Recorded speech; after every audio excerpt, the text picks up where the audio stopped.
is on Elephanta, the mystic home of Shiva. Elephanta Caves is located in Mumbai, close to Mumbai. It's one of the most beautiful architectural marvel of the early period of our 6th century in India.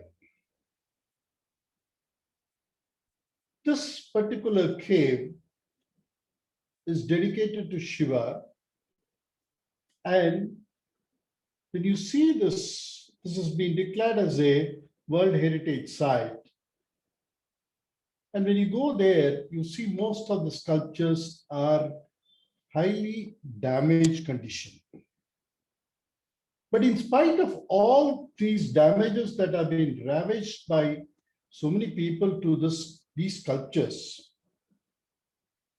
this is amazingly beautiful, and it shows the mastery of the great creation of our artisans of the yesteryears. Elephanta is not a big thing that we have so many things to see there. It's a very, very small cave, and there are only 8 panels depicting Shiva. That's what we are going to see in this lecture. And let's go into this lecture on Elephanta.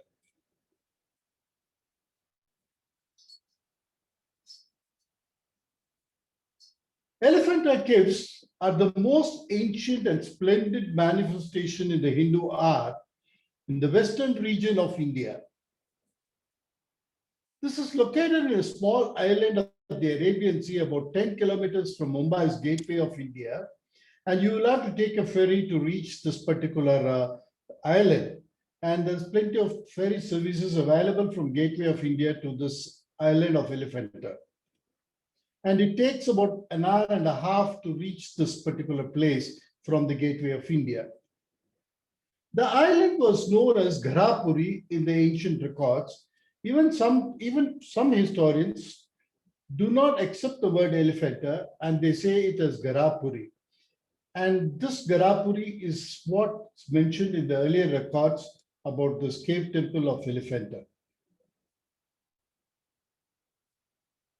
The present name of Elephanta was given by the Britishers on seeing a colossal basalt statue of an elephant, which was located in the island in 19th century.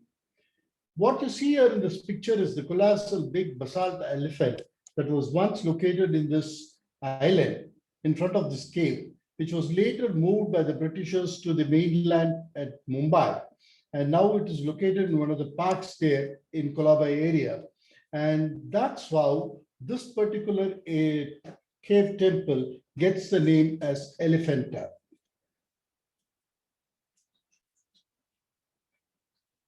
This is the view of the cave temple of Elephanta.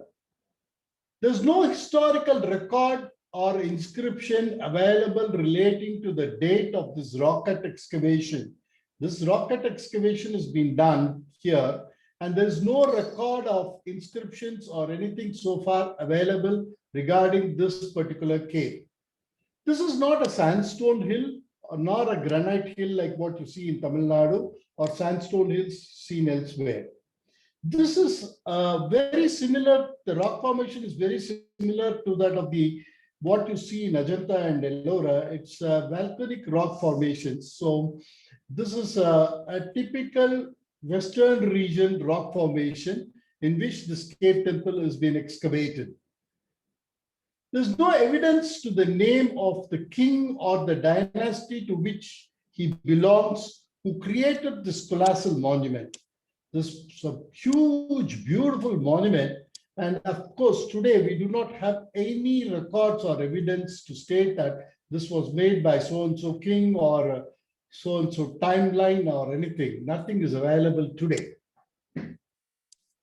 All that we can do today is the study of this particular architecture in comparison with the similar structures and sculptures in the style of execution that is found elsewhere in the state and around these places. And art historians, by studying such similar cave temples in and around that region of Maharashtra and other places, they date this Elephanta caves to belonging to 6th century CE, the common era of 6th century. So it is almost about 1,400 years in existence. This is the front view of the Elephanta caves as you enter. The only inscribed slab that was available here in this Elephanta cave, giving all the vivid details of the emperor who created it and all that relative informations regarding this cave temple, were taken away by the Portuguese as a war booty to Portugal. And what happened when they took this particular slab with them for their as a war booty, their ship sank somewhere in the mid-sea, and then the whole thing is lost forever. So today, the only inscription that was available, and it was not descripted by the Britishers also. So the one inscription that was there available regarding all the informations about Elephanta is lost forever. This island of Elephanta was under the occupation of the Portuguese. The Portuguese, when they took conquered the Goa and Bombay territories, this Elephanta was also a part of that region and they had conquered. And this was one of their part of their territory. And it was under the occupation of the Portuguese for quite some time. The vandalism that you see in the broken sculptures and the damaged pillars are the contribution of the Portuguese. They had used cannons and blasted these sculptures. They had used these cannons and tried targeting all these things, and they have blasted almost all the sculptures because all these sculptures are made out of hard rock. It is very difficult to break it unless you do it in such a way by blasting it up. So they have blasted up the whole sculptures, and what you see is the remains of that vandalism. The Portuguese gave up this island as a part of the dowry to the British when their the prince got married. And this, after when they gave it to British neglected this totally.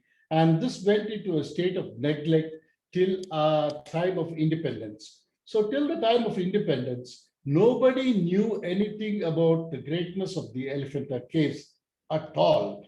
It was totally hidden away from the eyes of the people there.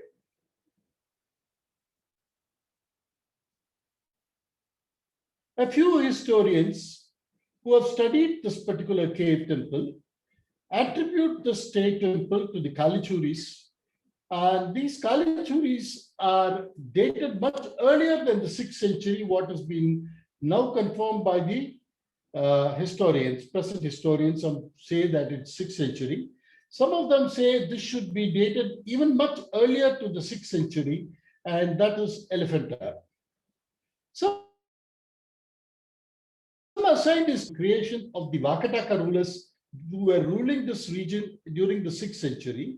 And the Vakatakas are those great kings who were responsible for the excavation of all the Buddhist caves that you see in Ajanta. Almost most of the caves of the Ajanta, barring a few, were all the creation of the Vakataka kings. And this particular cave is also attributed to Vakataka by some historians.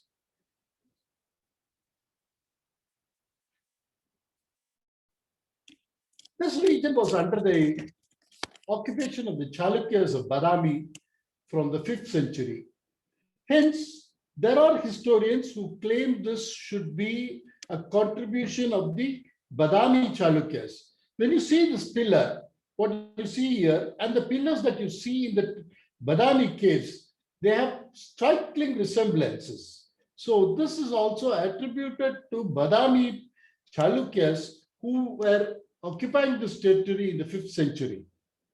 The Rashtrakutas, who came after this, who overthrew the Badami Chalukyas, occupied this territory in the 6th century and had a control over this entire region till 8th century. So some of them are also, some of the historians also attribute this to the Rashtrakutas. This region was under the occupation of the Chalukyas The Rashtrakuta kings were the very powerful kings who created the marvel of Ellora. The style of the sculptures that you see in this Elephanta caves has striking resemblance to that of the creations in Ellora. So many of them attribute this particular cave temple of Elephanta totally to the Rashtrakuta kings who created the Ellora monuments. Now, it is presumed, and a lot of people concur with one idea, probably these caves were started during the time of the Badami Chalukyas, and later, when they were overthrown, the Rashtrakutas took over and have completed these caves of Elephanta. So, which looks to be a valid, reasonable gesture. Now, comparative study. Some art historians can go by the contribution like this. The striking resemblance in the pose, the shape, the size of the sculptures, what you see in Badami, created by the Chalukyas. So there is a striking resemblance between these Badami sculptures and that of what you see in Elephanta. So they also say that this should only be the contribution of the Badami Chalukyas. Especially certain sculptures like what you see in Nateshwara, Ardhanarishwara, Harihara, many have got a similar influence of the Badami sculptures. However, it is a debatable thing, and best way to assume that this should have been started by the Badami Chalukyas and later completed as a beautiful temple by the Rashtrakutas will be the ideal way of thinking at it. Look at the sculptures of Badami. This is the Harihara form of Badami cave. And this is the, again, the Harihara, and that was Ardhanari. This is Harihara for in Badami caves. All these sculptures have got a striking similar resemblance to what we are going to see in Elephanta. Now, what you see here is the Dumarlina cave, number 29, located in Ellora, which is again a creation of the Rashtrakutas. And this Dumarlina cave is very much on the similar lines of what you see in Elephanta. Be it the layout or the sculptural representations, the sculptures here in Dumarlina are very ugly and stunted and disproportionate, which is a very sad sight to see. But all this structure with the plan, everything is very similar to that of the Rashtrakuta creations. Look at that. This is the Andhakasura Samhara Murti that you see in the Dumarlina cave, number 29 at Ellora, which has got a very striking resemblance to that of the Elephanta also.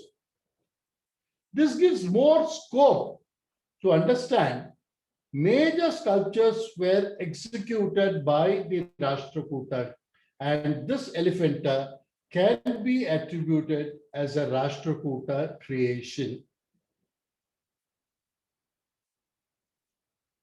The cave was constructed for Shiva. This was a Shiva temple under worship during the Rashtrakuta time. This particular aspect is very evident with the sculptural panels that we see here spread across this cave temple.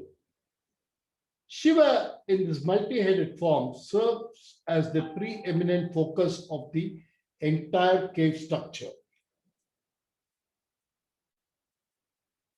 The plain linga form of Shiva sanctified inside the sanctum with openings on 4 cardinal directions is a very, very clear indication that this temple was for Shiva cult, and that too the Pasupata sect of Shiva, where they worship Sadasiva as the main deity.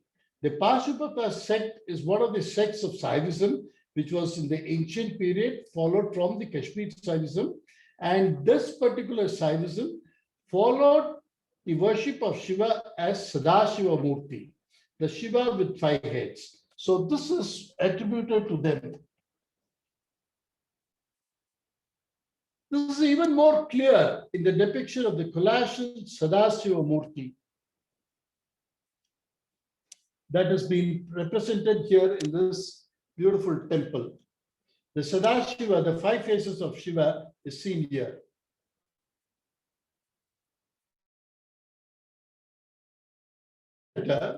We said it is a Pasupata sect of Saivism. The Pasupata sect of Saivism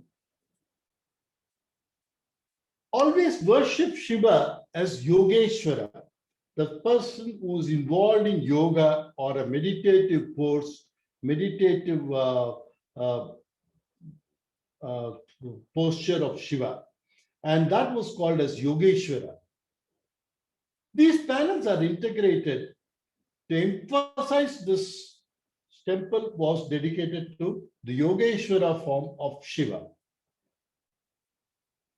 Now look at this beautiful face of these Yogeshwara sculpture that you see in the temple of Elephanta. The position of the linga, the arrangements and the sculptures around this in the anti-clockwise direction is a clear indication that this was being used as a Pashupata sect of people as their temple of worship. Now we see this. This is the ground plan of the Elephanta cave. Now when you come by sea, you enter this Elephanta through the northern entrance. It has got entrance in 3 sides, one on the east, one on the west, and one on the north. The south is the hill. This is the black outline that you see is the hill, the formation. And the entire rock is being carved out. And these sculptures are located in big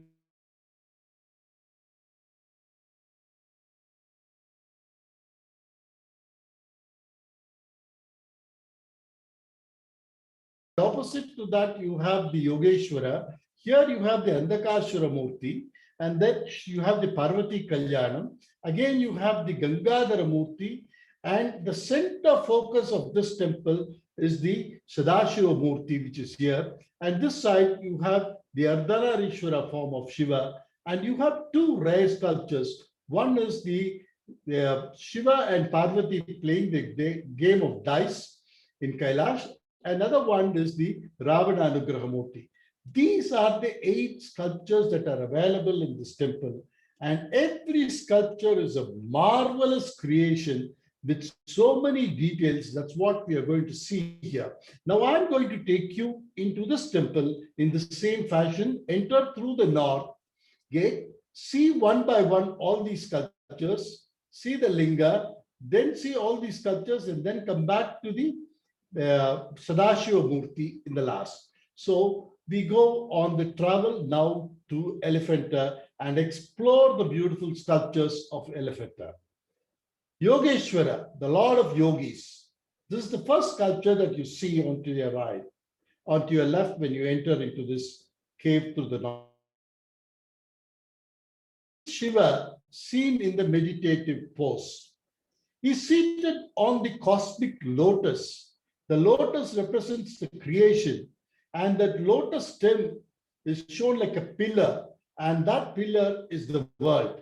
So Shiva is seated on the lotus, and he is seated here on the meditative pose, and he is called the Yogeshwara.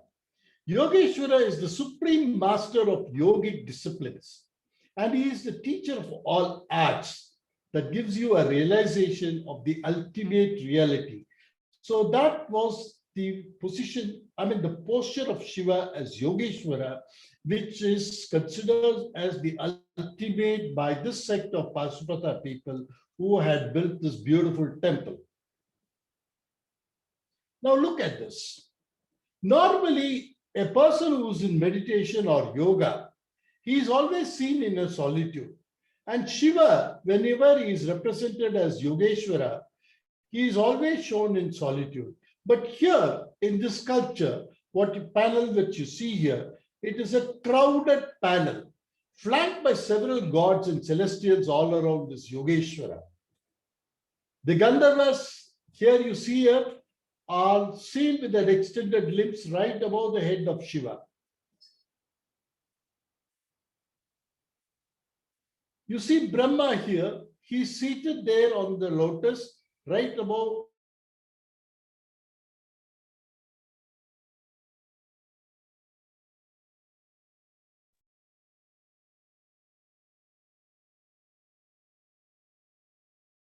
to the left of Shiva, you have Vishnu.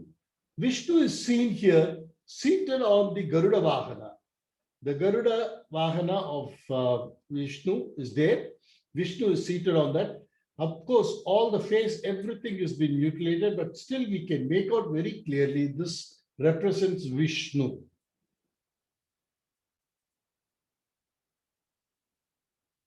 Shiva is seated with the folded legs, crossed legs in Padmasana. And the soles of the feet are facing upward in the typical Padmasana fashion that one has to sit where the spine is erect, which shows the movement of the Kundalini Shakti from the Muladhara. The two arms of the images are broken. It is presumed that one right arm should be holding a club in his hand and the left hand should be resting on the thigh. It is very similar to the sculptures of the Lagulisha form of Shiva, which you find in many of the temples. So a comparative study, we presume that Shiva should have been seated in this posture, holding a club and one hand resting on his thigh. This is a typical of the Lagulisha aspect of Shiva. The shoulders of Shiva are imposing the strength of Shiva. The closed eyelid shows the inward meditative movement of Shiva. Look at the closed eyelids, very clearly expresses the meditative movement of the posture, awakening his Kundalini. He's shown with the elaborate headgear, the crown, and there's a halo around his face. You can see here the halo around his face. It's a beautiful representation of Shiva as Yogeshwara. Look at the calmness of the face of Shiva. The eyelids are closed. There's a gentle smile on his face, the beautiful crown on his head, and the halo around it. What a beautiful representation of Shiva as Yogeshwara. Now, the next panel opposite to Yogeshwara is that of Nateshwara. This is slightly better preserved in the upper portion of this particular sculpture is far better preserved than the bottom portion, which is totally damaged.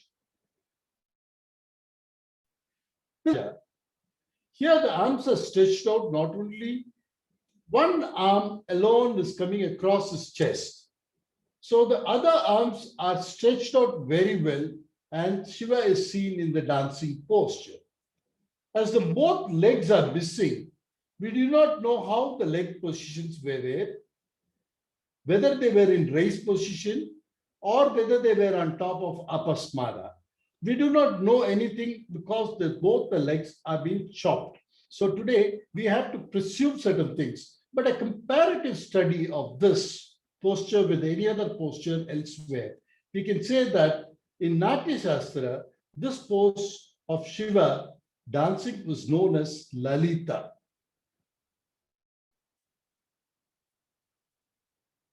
Comparing this image with that of Ellora and Badami, it's presumed both the legs were bent at the knees and placed on the ground itself, not on top of the Apasmara Purusha, normally seen for the Nateshwara images.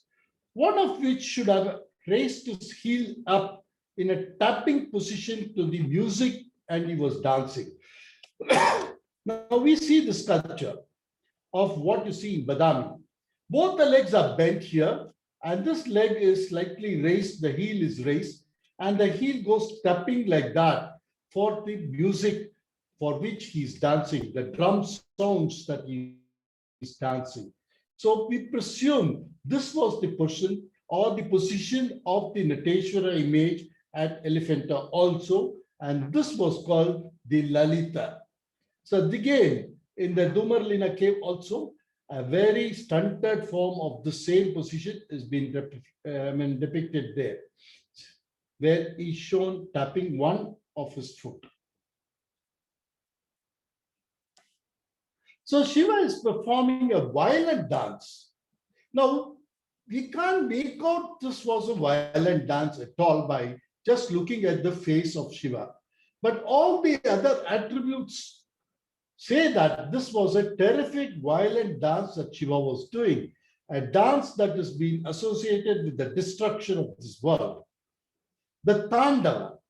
This Tandava was witnessed by Parvati in company of all the other gods and goddesses all around Shiva. The central focus of the sculpture is the reverberating, visible movement of Shiva for all the sound that is happening all around him. Look at that beautiful depiction of Shiva Nateshwara. Now, you see here, on the right of Shiva, you are seeing Parvati standing on the ground, and her face is slightly turned away from Shiva with the expression of a fear, seeing the vibrant and violent dance of destruction which Shiva is doing.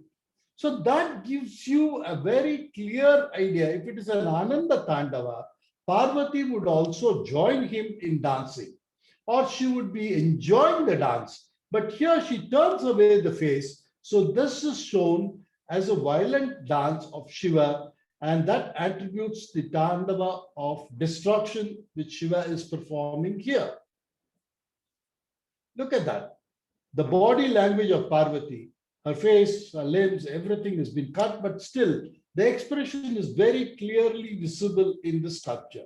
She has turned away her face, not looking at Shiva, and that gives you a clear indication this was a dance of destruction.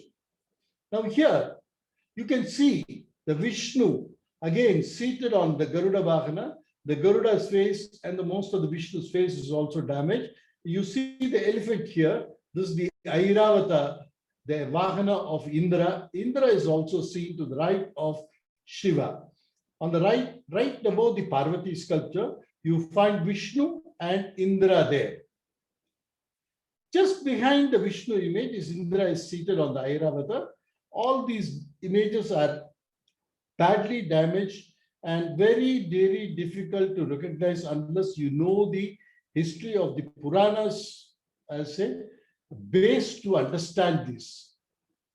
Brahma is seen there right above on the left of Shiva, flying along with the Gandharvas. Brahma is seated on the lotus normally, but here Brahma is seated on a small vehicle that is being flown by the swans, which is a very rare, unusual representation of Brahma seated on multiple swan vehicle. So Brahma is seated there and watching the dance of destruction of Shiva, and there is a host of other gods and goddesses also along this. Now here you see the beautiful Ganesha. He's seen balancing on the spear or the shaft, the veil, what you call in Tamil, of Skanda. North India, the Puranas had a different version here other than the South India, compared to South India. North Indian Puranas claim Kartikeya, the Muruga,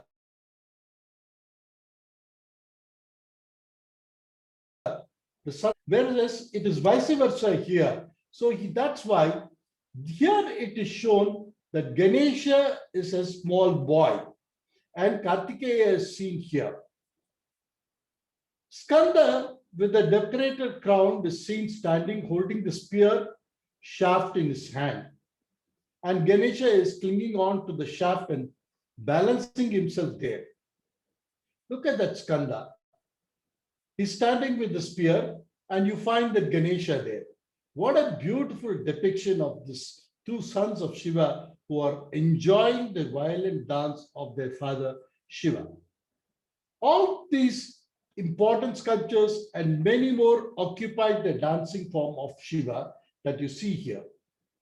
Now see this particular sculpture. Shiva's expression on the face is quite contrast to the movement of destruction and the energy. The movement of the energy that is used for destruction, it's quite contrast to that. The face is serene, calm, and totally detached from the act that he's performing. The eyelids are almost closed, indicating the inward journey of the Shiva. The crown is elaborate with tassels and jewels coiled up in his Jata Makuta. Look at the Jata Makuta. All these beautiful jewels are adorned on the Jata Makuta. And a few strands of these beautiful tassels and ornaments are seen hanging on the shoulder along with this Jata Makuta. The elaborate earrings hang to his shoulders with the jewel bands around his necks and arms seen. There's plenty of jewelry around his neck and arm bands. You can see that. Now see this image of Shiva. You can see Shiva holding a cloth here in his upper right arm. And here he's holding an upper right arm. You can see that there. A battle axe has been held there. And the snake is coiled around in this battle axe here. The left hand is holding a cloth which is flicked around from his body as a part of the dance he's performing. This is very, very unusual that you see in any of the sculptures. The cloth is interpreted by some as a veil of illusion, which was unveiled by Shiva in course of his dance. So this is the representation of the cloth that he's holding in his hand here. All said and done, this is a most remarkable creation of Nateshwara in Elephanta cave. Next, we come to the very, very important aspect of Shiva's representation is Andakasuravada.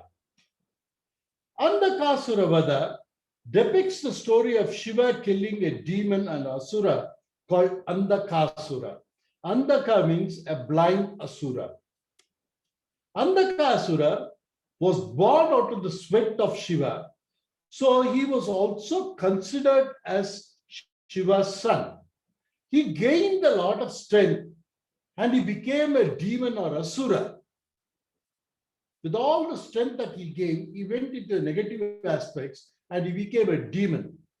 Unfortunately, this demon was pardoned by Shiva for many of his misdeeds. One day, unfortunately, this Andakasura sees Parvati and he falls in love with Parvati and he wants to abduct Parvati to his own place. So that brought the destruction of Andakasura. Shiva flew into rage. He opened his third eye, burnt all the flesh of the Andakasura. He pierced him with the trident. And when he pierced him, the Andakasura was hanging on the edge of this trident. And the blood was oozing out from the body of this Andakasura. Whenever the blood fell on the ground, another monstrous demon used to emerge from that blood that fell down on the ground. So Shiva used his Kapala. The Kapala is what? Which he holds in his hand. And he started collecting the blood drops in the skull, the Brahma Kapala that he holds in his hand. And he started collecting all the droppings of the blood that came from the Andakasura. In spite of that, all the blood that came out are also being taken away or swallowed by the Bhadrakali. Finally, the Ashura, unable to bear the pain, he prays to Shiva for all his misdeeds. And Shiva, as a great Lord, he pardons him and he is blessed to become a Rishi who was a great devotee by the name Bringi. This is one of the most majestic sculptures that you see in Elephanta. Shiva's Samhara pose with the 8 arms. It's majestic, it's vibrant. Unfortunately, the composition is badly damaged today. Shiva is seen thrusting his trident on the Andakasura. The trident is missing, but the Andakasura's half body is hanging there on the prongs of the trident. The blood is dripping out from there, and Shiva is collecting it in his Kapala. You can see here, he's holding the Kapala and collecting all the blood there. In spite of the hands missing, the trident missing, the force with which Shiva performed this act is communicated very, very effectively in this beautiful representation of the sculpture.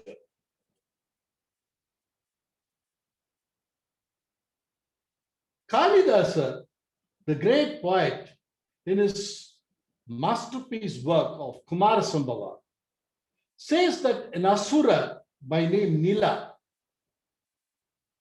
he came to abduct Parvati, admiring her beauty, and he fell in love with her and he wanted to take. He took the form of an elephant and came to attack Parvati. When he came, this demon came in the form of an elephant. Nandikeshwara knew that this Asura is the one who has entered this Kailasha in the form of an elephant. Immediately instructs Veerabhadra to kill that demon. So Veerabhadra sets out to kill this elephant, and he kills the elephant, tears the skin of the elephant, and he folds it and gives it back to Shiva and gives that skin of the elephant. So Shiva opens up the skin of the elephant, the blood oozing out from the skin. He wears it around his shoulders as an upper cloth, and the blood is oozing out of that. He dances to glory, and then he sets out to do the Andakasura Vada. So this performance of Shiva dancing with this elephant skin on his upper cloth, Shiva gets the name as Gaja Charmambara. Shiva is always seen and shown in the Puranas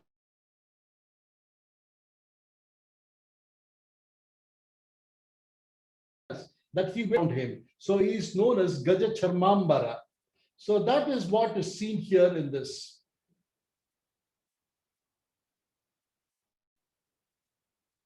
The dynamic posture of the body lugging to the right, with the left leg up, the arms fanning out in all formation, conveys the force with which Shiva did this samhara, or the act of killing this Andakasura.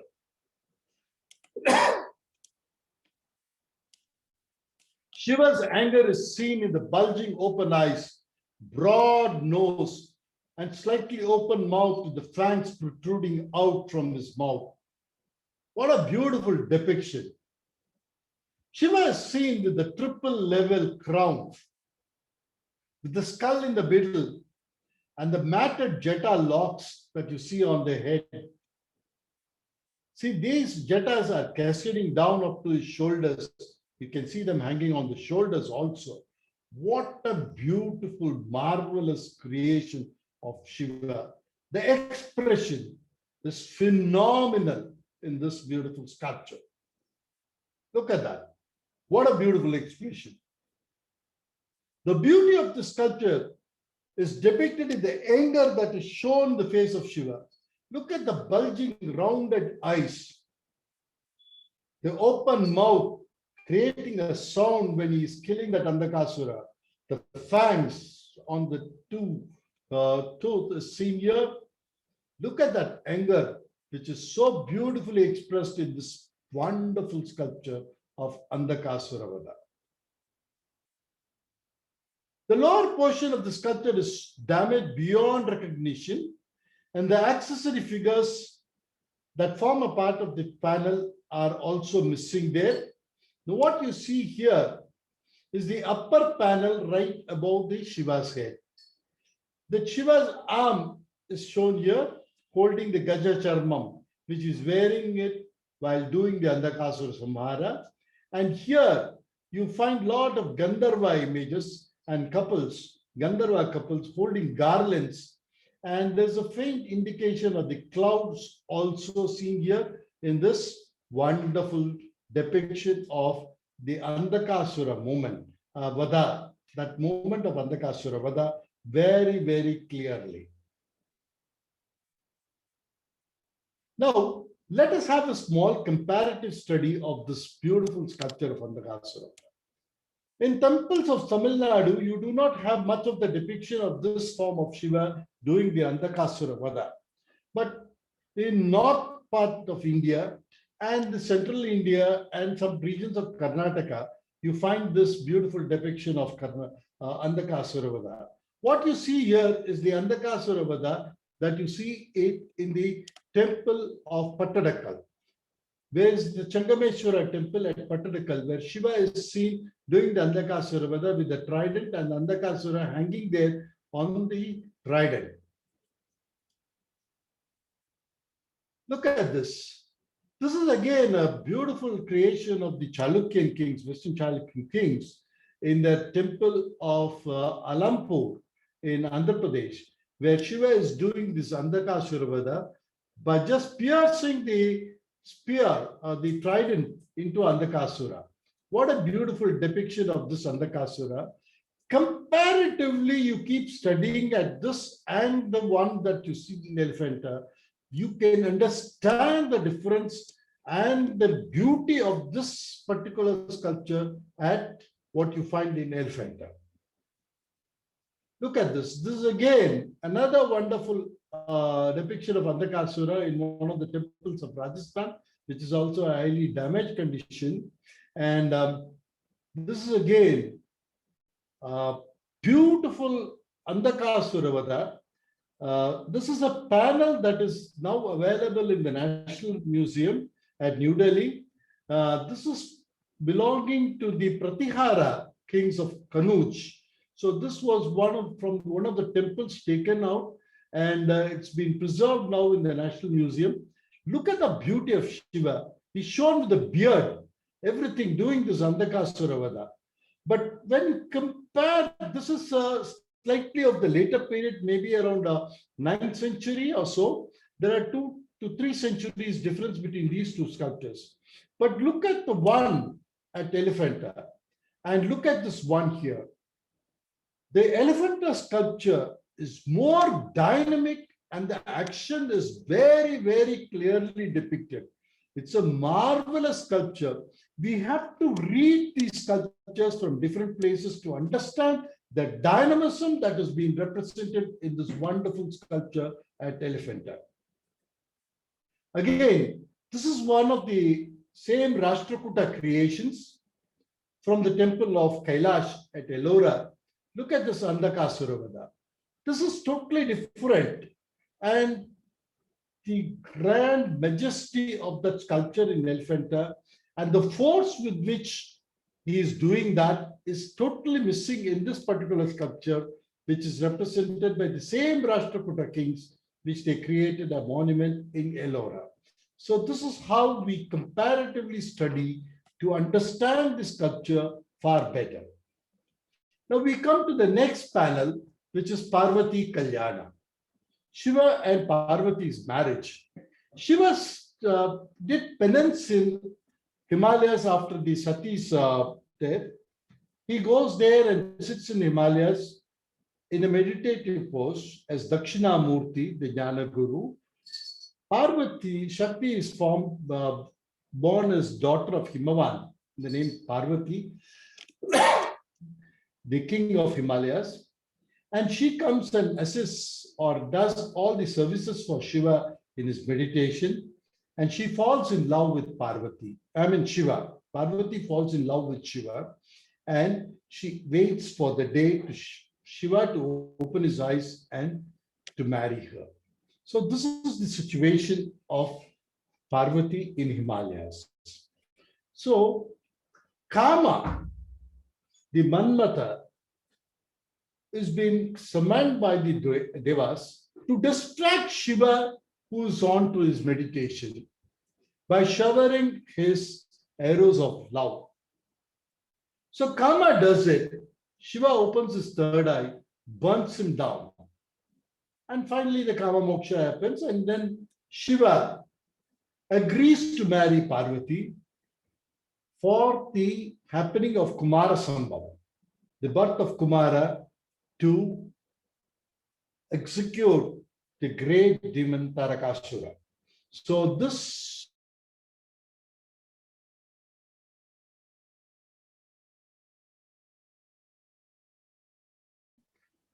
the father of Parvati gives his daughter Parvati in marriage to Shiva. The marriage takes place in presence of all the gods and celestials, with Brahma officiating as the priest. The Brahma's figure is also shown down below the leg of Shiva. It's a beautifully depicted panel of Kalyana Sundara, or the marriage of Shiva and Parvati in this wonderful Elephanta cave. This is the panel. This panel should be approximately about 12 feet in height and almost about 10 feet wide, with all the devas and other things, many celestials occupying the many areas of this, and the center portion being the Parvati and Shiva alone. The figure of Shiva dominates this panel in the upper portion. The body is seen in full, whereas the lower portion, one of his legs and the legs of Parvati, are totally missing.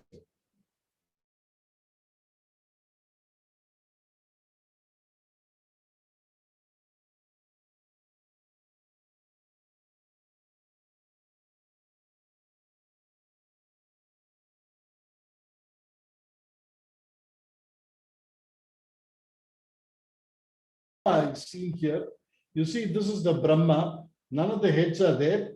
He's just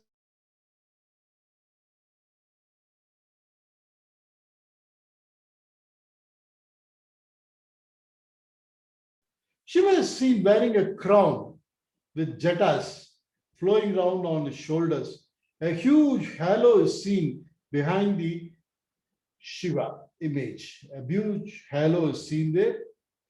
Shiva is represented with four arms, the left arm holding a sash and the right hand extended to Parvati's hand in marriage. Look at that Parvati. The image is highly damaged, but still the beauty of the Parvati survives this mutilation very beautifully, and excellent representation of Parvati and her emotions are seen very clearly in this sculpture. The subtle model, the narrow waist,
Guru, what happened? Uh,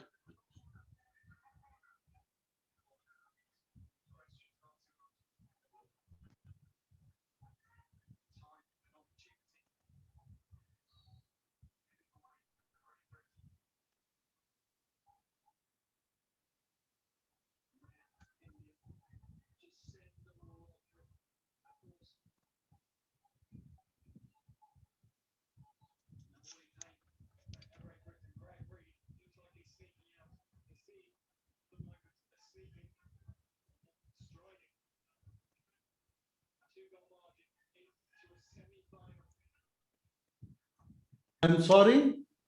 Yeah. Hello, I'm sorry. There was a, Yeah, small. you're back, Guru. I'm back.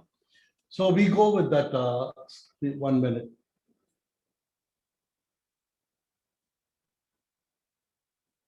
Oh, sorry. Hmm.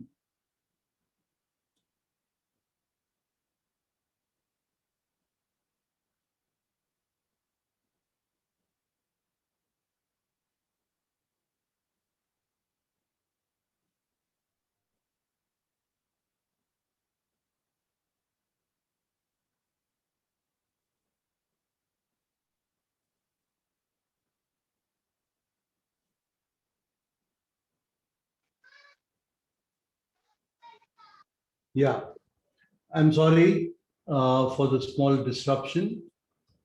Um,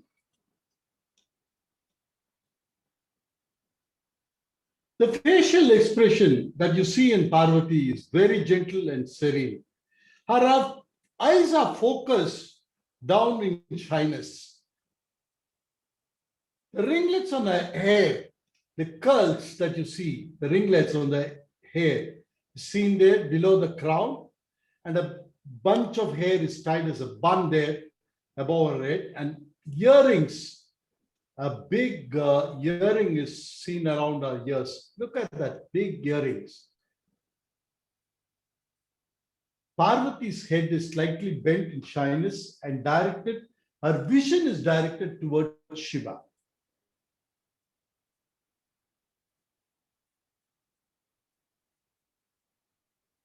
The panel depicts the celestial marriage. Though this is seen with the broken heads, we still make out who are the people, who are the gods and goddesses were available for this wonderful wedding. Brahma was officiating as the priest, shown below. Vishnu is seen above with a long crown there. Himavan is seen here right behind Parvati, gently guiding Parvati by taking her hand and giving it to Shiva. What a beautiful depiction of Kanyadhan that is seen here, being performed by Hivan, the father of Parvati. We see the gods, Gandharvas, holding the garlands and the pot-bellied Ganas all over this panel. Now we compare this again with some of the sculptures in North and South and see how it is. This is again the Pratihara kings of Kanauj. This is again from the National Museum of Delhi. So look at that. Shiva is seen with a smile, everything. Parvati is standing to this side of Shiva. And this is a typical marriage scene of Parvati by the Pratihara rulers of Kanauj. And here you see the same Parvati Kalyanam at Khajuraho. Shiva is holding the hands of Parvati in marriage. This is again one of the wonderful sculptures created by the Chandelas. But all the other extra images around who visited this wonderful wedding of Parvati and Shiva are missing here. And only the depiction of Shiva and Parvati are shown in slightly a different manner, where Shiva is totally bent and Parvati is just coming forward and giving her hand to Shiva. Look at this. This is a depiction from the Chidambaram temple of South India, where Shiva is getting married, holding the hands of Parvati. Brahma is seen as the officiating priest, and here Vishnu is seen here. Himavan is not there, but Vishnu is seen here. This is Parvati Kalyanam. Again, a panel from the Chola period of 11th century or 12th century, I would say, from the temple of Chidambaram. When you stands out in Elephanta for his majesty of size and the execution.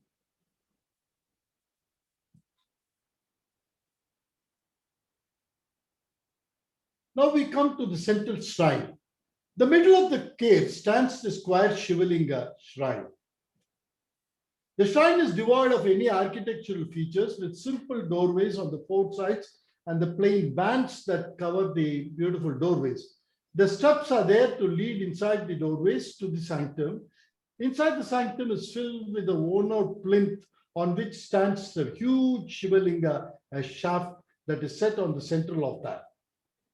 The plinth is almost occupying the entire area of the sanctum. So unlike other temples, the plinth is, the Aude is so big that you have to climb on top of this to offer any pujas to the Lord Shiva there. This is the central shrine of this wonderful Elephanta cave. 4 pairs of Dwarapalakas are seen guarding the 4 entrances of the Shivalinga shrine there. You can see this huge colossal Dwarapalakas, just as the huge Ramses sculptures that you see in Egypt. This is so huge, almost about 14, 15 feet high. What a beautiful colossal images of these Dwarapalakas that you can see here. These are also damaged beyond recognitions at any point, but they are superbly modeled. Male guardians are, and these images are partly cut as if they are 3-dimensional images. You can see the protrusion completely coming out of the main thing, as if it looks like a 3-dimensional image which has been placed here. Most of the places it has been made like that, rounded up, with the limbs all totally projecting out, giving it as a 3-dimensional effect. Look at this. When I said 3-dimensional, look at the hand. It's totally coming out. It does not look like a bas relief sculpture. It is a totally rounded sculpture. Such huge rounded sculpture that's seen here. The Dwarapalakas are tall, with the crown almost touching the roof of the ceiling of this beautiful cave. Almost touching the roof of the cave. It's hardly about few inches, which is below the cave level. That's all. So huge structures. They are seen standing with the ganas by their sides. These figures are much taller than the Shiva figures that have been represented in this wonderful panels. Their limbs are stretched out fully. These figures are presented huge and tall, probably to portray the greatness of Shiva and the linga inside the sanctum. When you see the Brihadishwara temple also in Tamil Nadu, the Dwarapalakas are huge. When we can imagine the Dwarapalakas huge, the Shiva there inside is much, much huger than them. Just to give that impression that these guards are huge and so majestic. If you can imagine them as to be such huge and majestic, the Lord inside there is much more powerful and great. This is what it conveys ultimately by giving these images so huge. Look at the beautiful serene face of this Dwarapalaka. With elaborate crowns and hairstyles, different types of hairstyles that you can see there. Look at this Jata Makuta. Layers of Jata forming the crown with the ornamentation in the center. This is a Dwarapalaka. What a beautiful depiction of this Dwarapalaka. What a lovely hairstyle that you can see here. The 8 Dwarapalakas are shown with different modeling and no uniformity is being maintained. Everything is a unique sculpture by itself. These figures must have had different arms that they were holding in their hands. None of them are available, and all those arms that they were holding in their hands are missing and damaged beyond recognition. Look at that. Wonderful hairstyle. Rows of curls that you can see in his hairs. Look at the crown. All these beautiful decorations only for Dwarapalakas, the guardians of the doors. These figures are modeled such a grand manner. They look like much better than the god panels there. So elaborately done.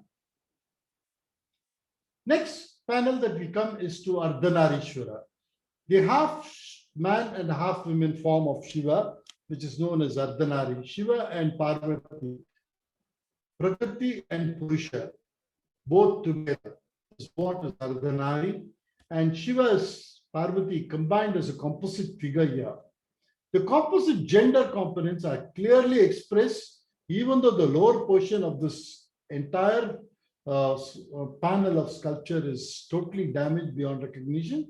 And you can still make out the beautiful Ardhanarishwara of Shiva, a form of Shiva. The right is Shiva and the left side is Parvati. You can make out very clearly. Look at that. What a beautiful depiction of Ardhanarishwara form of Shiva. The distinction of the figure is very clearly shown in the hairstyle and the crown. The face is very serene. The figure is adorned with the earrings and necklaces and bands, and so beautifully seen there. Shiva's shoulder is broad. The upper arms are holding a snake, and the lower arm is seen resting on the bull's head. Parvati's upper arm is holding a mirror, and the lower arm is just hung like that. What a beautiful depiction of Parvati. The four arms. Very rare to see the four-arm depiction of Ardhanari form of Shiva. Look at that. Look at the beauty. Shiva's hand is resting on the bull, holding the snake here, and Parvati holding the mirror and one hand hung there. What a beautiful depiction of Ardhanarishwara. Like other panels, this is also filled with so many figures all around this figure. The Ardhanarishwara is seen reclining gracefully on the bull, and the bottom portion is highly damaged. Two lady attendants are seen on the either side of the Parvati, and these lady attendants should be Lakshmi and Saraswati. Of course, they are all damaged beyond recognition. Seated Brahma is there, and below that you can see the Vishnu also stands there. And now again, a comparative study of this. This is the Ardhanarishwara from the temple of Mahakuta of the creations of the Badami Chalukyas at Mahakuta. What a beautiful depiction of Ardhanari with two arms alone. The Parvati side is shown with more of Nalina or the grace, and Shiva is also just shown like that. Look at that. This is one of the earliest creation of the Ardhanari form in the Tamil country from the cave temple of Mahabalipuram, created by Rajashima Pallava. This is the Dharmaraj. You can see that Ardhanarishwara form of Shiva. This does not have all that beauty and grace. Maybe this is a few centuries or maybe 100 years later than what was created in Elephanta. This is the early Chola depiction of Ardhanari from the Kumbakonam temple of Nageshwaram. What a beautiful depiction. Here, if you see, you can see only three arms. Parvati is never shown with two arms. Parvati is always shown with one arm. Shiva is shown with two arms. Here he is seen with battle axe and one hand resting on this, very similar to the sculpture. And very similar to the sculpture, Parvati is also seen holding a mirror in the hand.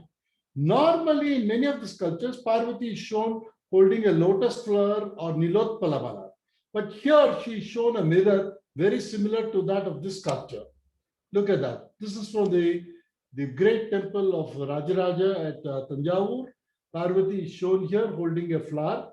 And this is the three-armed figure. Shiva with two arms and Parvati represented only with one arm. Again, this is from the Gangaikonda Cholapuram, creation of Rajendra Chola.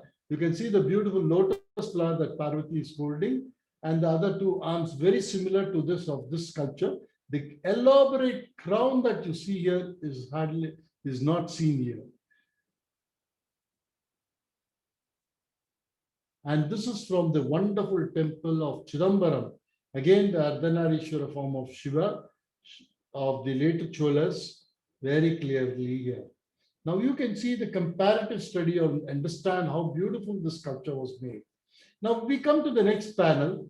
The other, this is also again one of the crowded panels of the Ellora, show representing Gangadhara form of Shiva or Ganga Visarjana Murti. You can call it as both way, Gangadhara, Ganga Visarjana, or whatsoever. This depicts the Puranic story of the descent of Ganga from the heavens. When Bhagirath did the tapas, he wanted to bring the Ganga from the heavens to give moksha to his piturs. So he requests Shiva to come and receive the Ganga, which was coming in a big force, and nobody could hold that force. Shiva comes readily and accepts it, and he takes it, the Ganga in his head, and locks it up to this matted blocks there. The Ganga stays there. Parvati is very upset because she doesn't want any other lady to occupy Shiva or come as a part of Shiva. So she turns her faces away. Finally, Shiva lets out this matted lock, and the Ganga flows gently from his head and flows downstream, and she blesses this country. So that is the Ganga Visarjana Murti or Gangadhara Murti, as you call it. So that is the panel that is being depicted. Shiva takes the Ganga, it comes, and what we see here is a beautiful depiction of that Gangadhara. Now see this panel. Shiva is letting loose one of his matted locks through which the Ganga is coming out. Parvati has turned her face slightly to the side. Forearms, Shiva, one hand, he just removes one of the strands of hair to release Ganga. The figure who's kneeling below the legs of Shiva is Bhagiratha, who prayed for the Ganga to come and descend onto this earth. So Bhagiratha is seen here.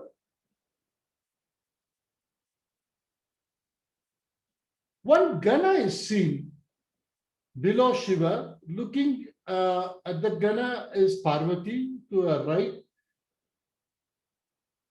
As usual, Ganas and Gandharvas are seen all about this panel. The beauty of this panel is the depiction of the Ganga. Look at Ganga. Ganga is seen as a three-headed goddess above Shiva's head. Ganga is shown with a dress outstretched that flows on the either side of Shiva. She's wearing something like a gown, and the gown is flowing on the either side of Shiva, and Ganga is depicted as a goddess with three heads, which is very, very unusual. Never seen, never heard. There must be definitely some Puranic reference to that, but then it's beautiful to see Ganga being represented with three heads and a dress flowing like that. And that dress, you can take it as her dress or the crystal clear water flowing like that.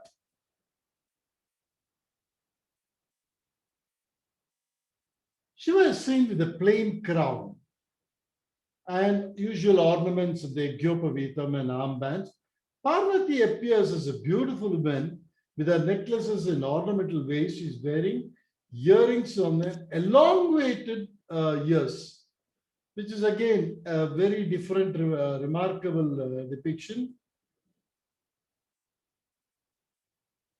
Parvati's crown is very undecorated, and she is slowly looking away from the scene of Ganga Visarjanam. That shows that Parvati was not keen on Shiva having Ganga in his head. So that is very clearly depicted in this wonderful sculpture of Gangadhara Murti. Now we see the comparative study of this. This is from the cave temple of Tiruchinapalli done by Mahendravarman in 6th century. What a beautiful depiction of Gangadhara. Here Parvati is not shown. Shiva is just releasing Ganga from his matted locks, and Ganga is flowing down. All the rishis and devas are worshipping that. That's what is shown here. The Parvati aspect of it is missing. Or you can take it as Gangadhara Murti. There, Shiva, the descent of Ganga is coming up from there, and Shiva is taking it in his matted locks. By just extending his matted locks, he's taking it in his two hair. So whichever way you want, you can take it. This is a Ganga Visarjana Murti from the Pallava period temple of Kailashnatha at Kanchipuram, where Shiva is releasing the Ganga from his matted locks. Look at that Parvati. She's not looking at Ganga. She's looking somewhere else. So she's happy. Ultimately, the Shiva has released the Ganga. That expression is also beautifully shown in this wonderful sculpture. Look at this. This is again Shiva depicted as Gangadhara Murti in the Rajarajan temple of Tanjavur. And here you have the same Ganga Visarjana Murti in the temple of Gangaikonda Cholapuram, where Shiva is releasing the Ganga and also pacifying Parvati. Don't worry, I have taken away the Ganga out of my hair. Just be pleased. So that is where he is pacifying Parvati. That is also shown here. This is a beautiful sculpture. Now, comparative study of this sculpture, this Elephanta sculpture is much, much earlier and very, very beautifully and artistically depicted. And this is one of the Ganga Visarjana Murtis that you find in the temple of Tirumicchu. Again, a Chola creation, a wonderful depiction of that. Now we come to the next panel, the Ravana Anugraha Murti. Ravana, the demon king of Lanka, once went to Kailash. He was stopped by Nandi and asked not to enter Kailash. Furious Ravana thought he was a great, Palavan, and he wanted to lift Kailash mountain. And he started to shake the Kailash. He lifted the Kailash and started shaking it. Parvati was by side, got frightened, by the side of Shiva, got frightened, and she went to hug Shiva. Shiva presses this mountain of Kailash with his toe finger, touches on top of Ravana's head. Ravana almost faints there. Ravana then sings the Samaveda by playing his veena from this the crushing mountain. So that is called as Ravana Anugraha Murti.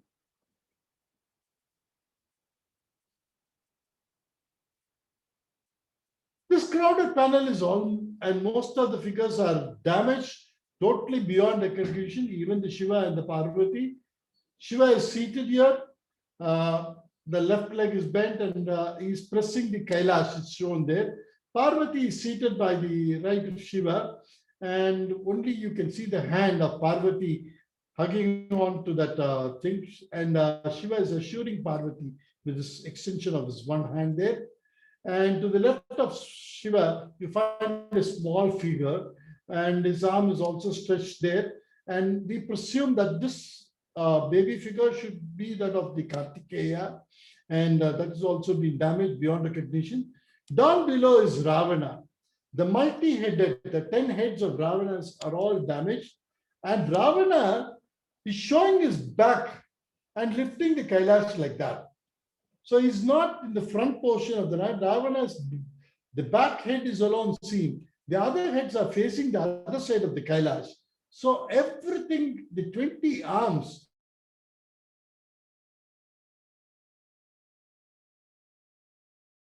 and the 10 heads of it very, very clearly. Okay. This is the Shiva Parvati playing the game of dice. This is one of the beautiful sculptures there. And of course, this is also damaged beyond recognition. And the Shiva's face is totally damaged, and only you can see the halo, which almost looks like a Shivalinga. Parvati's figure is also totally damaged, and she's seen to the left of Shiva. The figure of Kailash and other figures are totally beyond recognition. You cannot recognize any of these things. And now we come to the central portion of this beautiful, the main pillared hall with a magnificent Sadashiva panel at the rear end of this wall is situated there. This is the colossal figure of Sadashiva. This is the climax point of the huge Elephanta compositions. What a beautiful composition of Sadashiva. Such a huge panel, almost about 25 feet and about 20 feet in length. What a beautiful representation of the Sadashiva Murti there.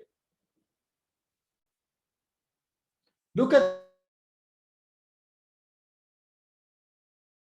of people claim this as Trimurti, Brahma, Vishnu, and Maheshwara, which is not true. Many of the books also represent this as Shiva, Parvati, and Brahma, which is absolutely not true. This is the representation of Sadashiva form of it. The huge 7-meter composition demonstrates the supremacy of Shiva as Sadashiva Murti.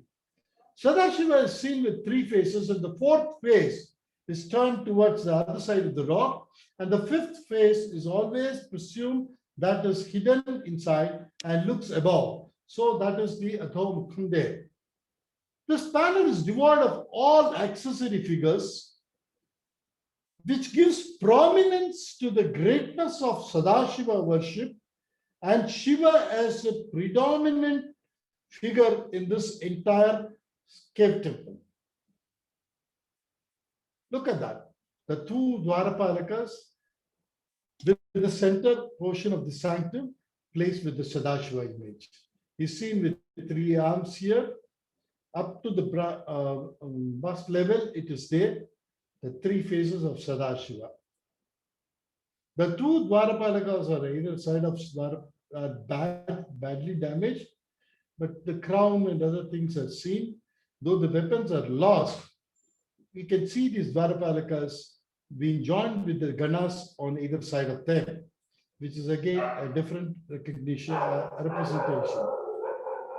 The main central face of Shiva, which is facing there, is shown as Tat Purusha. The Shiva mantra says, Tat Purushaya Vidmahe Mahadevaya Devahi Tanno Rudra Prachodayat. The Tat Purusha facing east is one of the most beautiful faces of Shiva.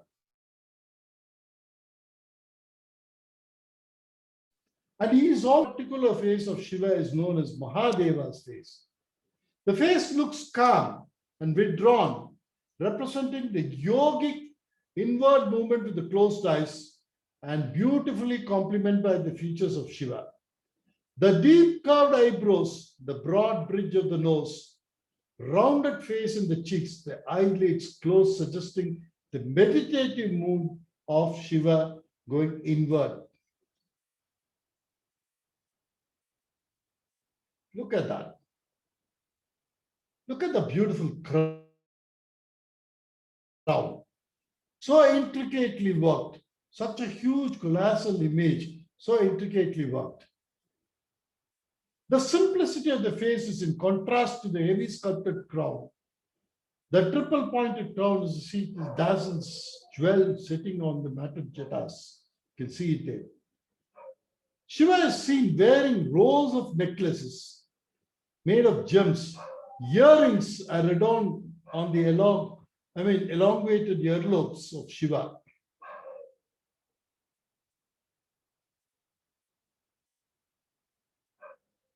The ornate left hand of Shiva is seen holding a citron fruit with seeds. The other hand is badly damaged beyond recognition. This is very unusual in these images. Holding a citron fruit with sort of bijas says the creation. The seeds which is filled in this fruit shows the creation. So that is a representation of creation that has been shown here in the citron fruit, which is holding it, which is full of seeds. So that is Shiva seen here. Look at that beautiful face of Shiva. The right side face is Aghora, which represents the southern face of Sadashiva Murti. This right side face of Aghora is dark in color or dark blue in color. And it also represents the Bhairava aspect of Shiva. The terrifying face of Shiva is being worshipped by the devotees to gain knowledge. The Agora form of face is also the representation of Dakshinamurti, the south side god, the Nateshwara, every other form of Shiva where you play for the knowledge. So this is the Agora form of Shiva. Look at that Agora form of Shiva. Clearly, The face of Shiva is represented beautifully with thick eyebrows, and his eyes are closed. The nose is long and sharp with a mustache. The lips are open and small tusks are seen protruding out of the mouth. A beautiful mustache, twisted and turned up, Murikina Mise, with unusually a big chin, is seen here. Look at his headgear.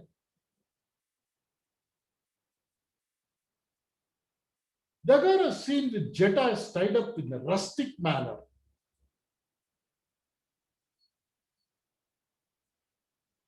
A skull, wildflowers, leaves, snakes are seen as decoration of this curled up jettas. And the jettas are seen flowing down the shoulders. A small snake with a hood raised is seen as a kundala. He is not wearing any earrings, but a snake is coiled as a earring here. And you can also see one of the hands of Shiva holding a hissing snake. A cobra, hissing cobra is there. He is holding that. The cobra is hissing right onto his face. That is how this Agora form of Shiva is being depicted. Now coming to the other face, left side face, which is known as Vamadeva, or the Shakti form of Shiva. Vamadeva is always referred as Shakti form of Shiva. In some of the sculptures, this Vamadeva is shown fully as Shakti. The face is quite fresh and calm. The lower lip is unusually thick. The eyes are seen gazing at a lotus flower that is held in his hand. You can see the lotus flower here that has been held in the hand, gazing there at the lotus flower. The headdress is elaborate with strings of pearls and flowers and leaves, everything hanging there as decoration there. With all the curls forming the face. The face, it's a clear indication that this is a Shakti form. This is a feminine version of Shiva that you see here.